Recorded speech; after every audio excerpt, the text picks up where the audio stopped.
Hey, whether you're a homeowner or a contractor in Minnesota, you really need to get your head around the state's one-of-a-kind approach to licensing.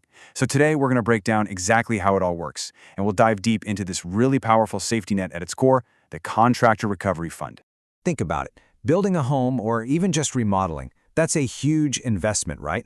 So what happens if the project just goes south? What's there to protect you? And hey, if you're a contractor, how does the state make sure you're held accountable? Well, Minnesota has some very specific answers to those questions. All right, here's our game plan. First, we'll look at what makes Minnesota's system so unique. Then we'll jump into the nitty-gritty of the recovery fund itself.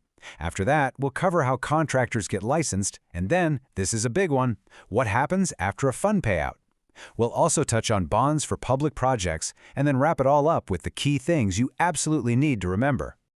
So, let's dive right in. What makes Minnesota stand out from the crowd? Well, unlike pretty much every other state, it decided to take a completely different road when it comes to protecting homeowners with residential construction projects. Okay, so here's the deal. In most states, residential contractors have to get what's called a surety bond.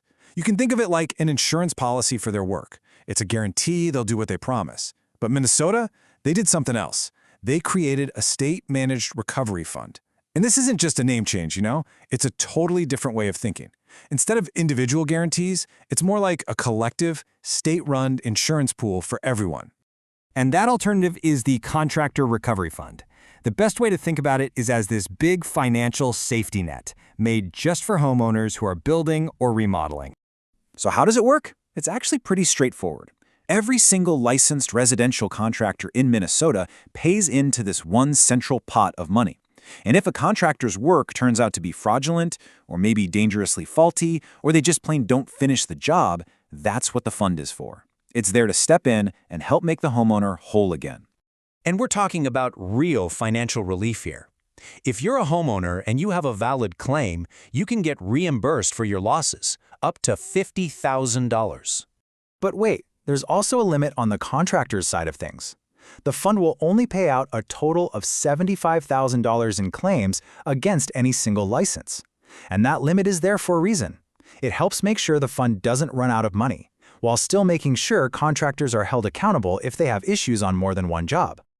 Okay, so that's the protection side. But how does a contractor even get licensed in the first place? Let's walk through the steps to get compliant in Minnesota. First things first, you gotta have the right license for the job you do.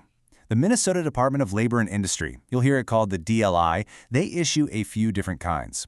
You've got licenses for new construction, for remodeling, just for roofing, and for other specific trades too. And to get one of those licenses, there are a few hoops to jump through. You have to prove you've got at least 2 years of experience in your trade.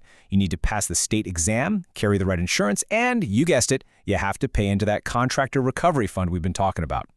All right, so what happens when that safety net actually gets used? I mean, when a claim is actually paid out? Well, this is where things get really serious for the contractor. A payout from that fund sets off some immediate and pretty major consequences.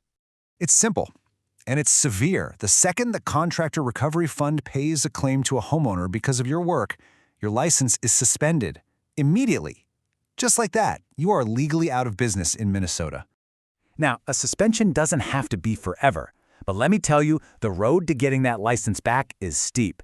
It's not just about paying back the money. You have to prove to the state that you're no longer a financial risk.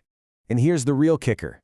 You have to repay double the amount the fund paid out. So, let's say a homeowner got $20,000. You now owe the fund $40,000. It's a pretty hefty penalty, and it's designed to make contractors think twice about cutting corners. But you're not done yet.